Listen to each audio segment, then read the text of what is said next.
Alright guys, just quickly built this little stand here out of some scrap wood I had to hold the bike up. Time to fab up a motor mount, which will go right here. Much easier to do that at this height than down the ground there. So what I have planned,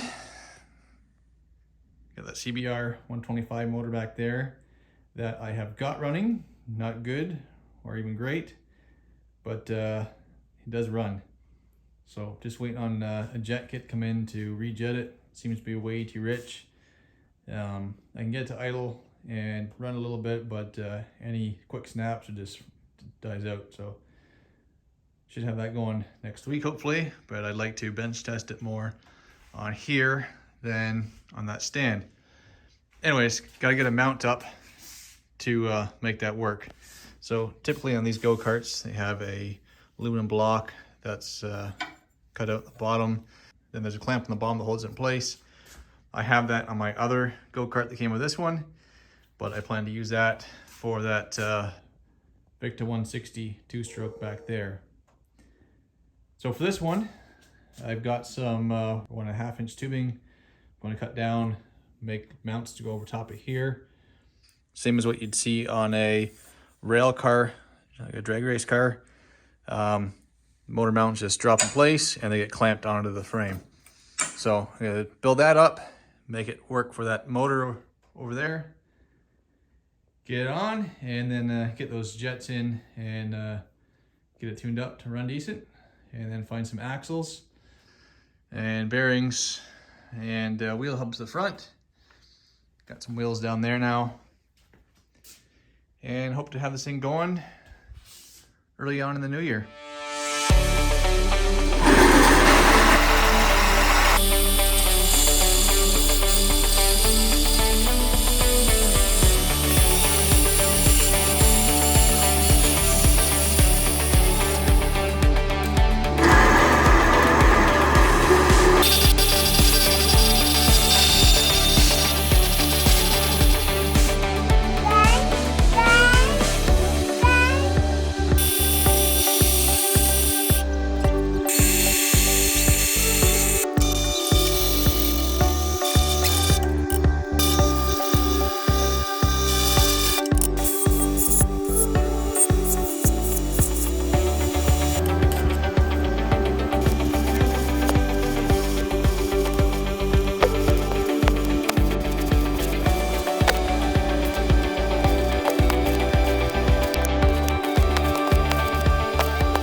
Well guys, got the engine in the cart there. The motor mounts fabbed up.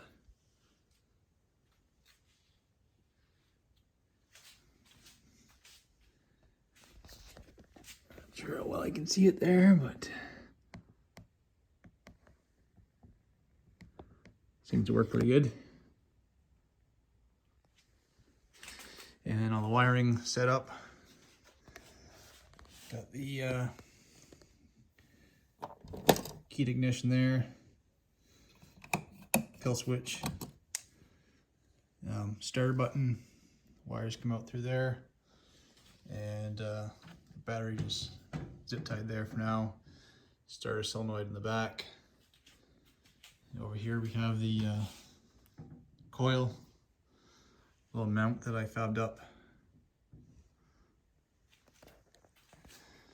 CDI box, and the coil, the regulator rectifier. Not currently hooked up, not really worried about that right now. Just want to get it running before I get worried about trying to charge the battery. As you can see, the battery there is connected to the one down there because that one's pooched. Just one of my old spare motorcycle batteries that was no good. But anyways, it's all set to fire up. The exception of the solenoid down there is no good, so I have another one coming from Amazon. Meantime, I just crossed up the two terminals to spin it over. But last time on the bench over there, seemed like it's running way too rich with this carb, so I've got some jets sitting on the bench over there now. Get that off, get some jets on. Really have no idea where I should be starting. based on what I've seen online, people run these carbs. 4-stroke, 17.5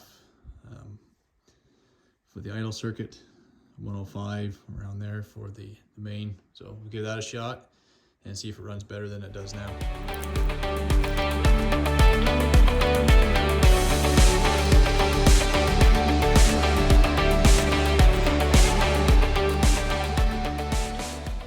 And unfortunately, these jets are also the wrong ones.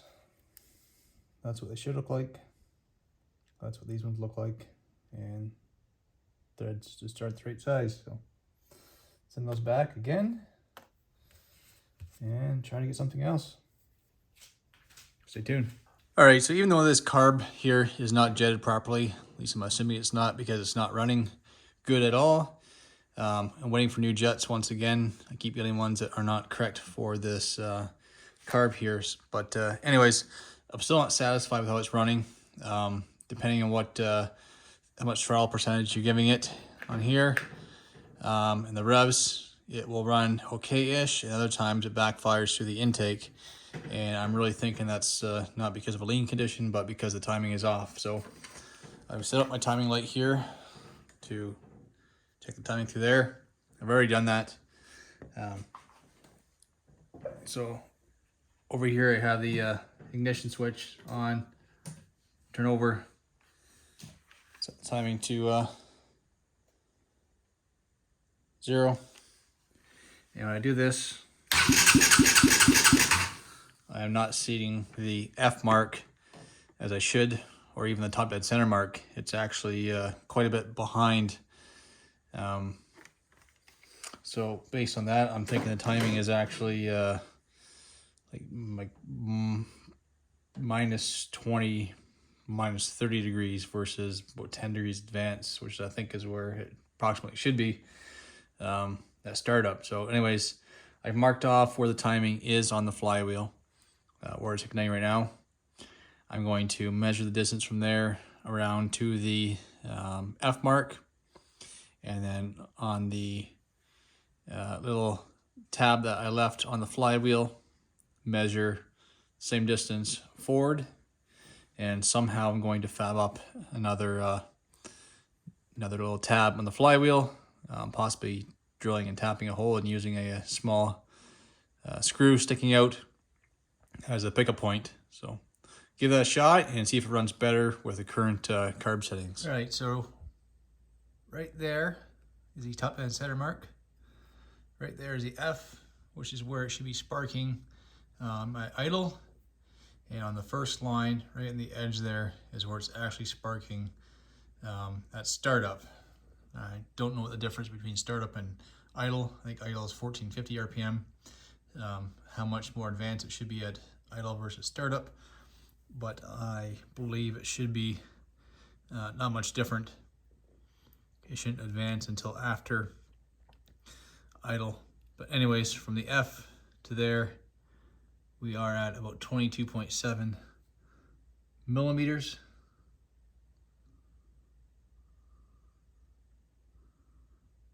.5 millimeters. That there is a pickup that I'm using. And I had removed a number of them around. And that one there, if I had kept, it would be closer to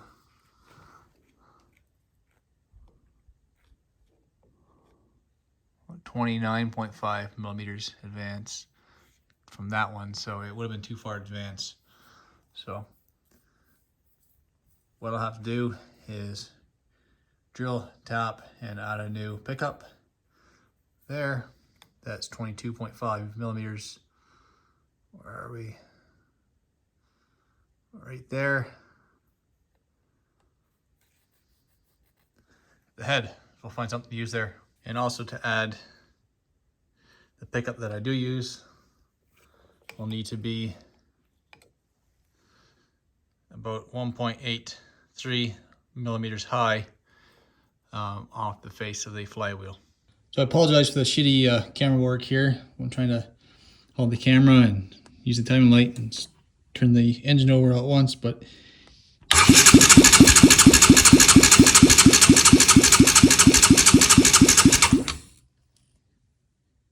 it is flashing. The F mark is exactly on that mark as it should be. So it looks like the timing should be right perfect now and not, you know, like 30 degrees out like it was. So let's get that shot with some fuel in there. All right, timing is set now. Carburetor still has the jets, which I believe are wrong, or at least not proper for this engine. However, with the timing now correct and not retarded by 30 degrees, it should have a better hope of running. Let's give this a shot. Batteries on, keys on, ignition on.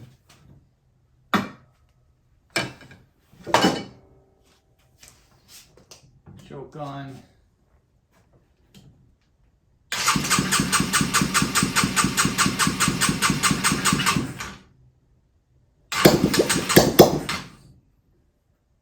Choke off.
All right, so that actually seems to run half decent there.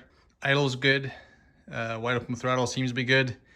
Getting on the gas, if you're on a little quick, it hesitates there. If you're on the throttle slow, revs up nicely. That setup there seems to be what's needed to do the trick. So what's next? I do have a turbocharger that I may use for this go-kart, but I'd like to get it set up to run as is like this now before I waste any more time and money and all of that trying to get that set up. So for now, I think this here, it's 125. I think they're about 15, 20 horsepower at most, which should be enough to have plenty of fun on this go-kart. So I'll get some exhaust fabbed up. Steering wheel, I need to buy or make one. Shifter linkage and clutch controls for on the steering wheel. Need to get those made up. Wheels are down there. I need to get some hubs for the front spindles. This here is a Tony Kart frame,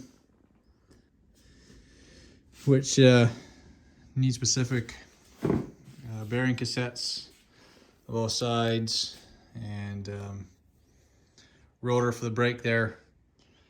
I found a guy somewhat local that sells parts for Tony Karts, not cheap at all. So I'm not sure if I'll go down that route or just make up my own bearing cassettes, flanges to go on here. Might need a little bit of fabrication if I go that route, but it will be cheaper. And being this isn't a race kart, just a play around on the street kart, I don't think it needs to have all the expensive goodies. So that's what's next. Got the FMF muffler over there, which I was running just to quiet it down. Kids are in the house sleeping right now. It's quieter, obviously, but not very quiet at all, being that it's such a short muffler. So I may use that with that FMF Gold Series Gnarly on this old Victa 2-stroke. And I will use that likely on the other chassis, the Biro. But to do that, I'll need to take this exhaust off, do some porting on the exhaust side, make up a flange to fit this, which is a lot larger. And then I'll need to do some porting on the carb side.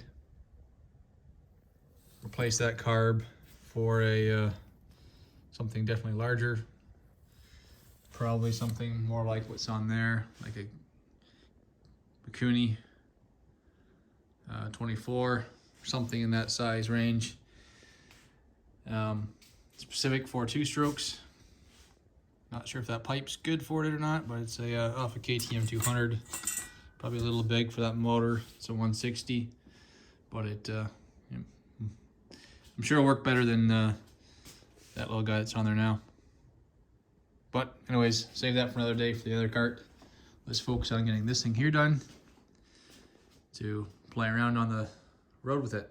It's winter now, but it's about plus 10 degrees Celsius outside, so no snow right now. Streets are nice and clear, and perfect weather for having some fun on go-kart. See you next time, guys.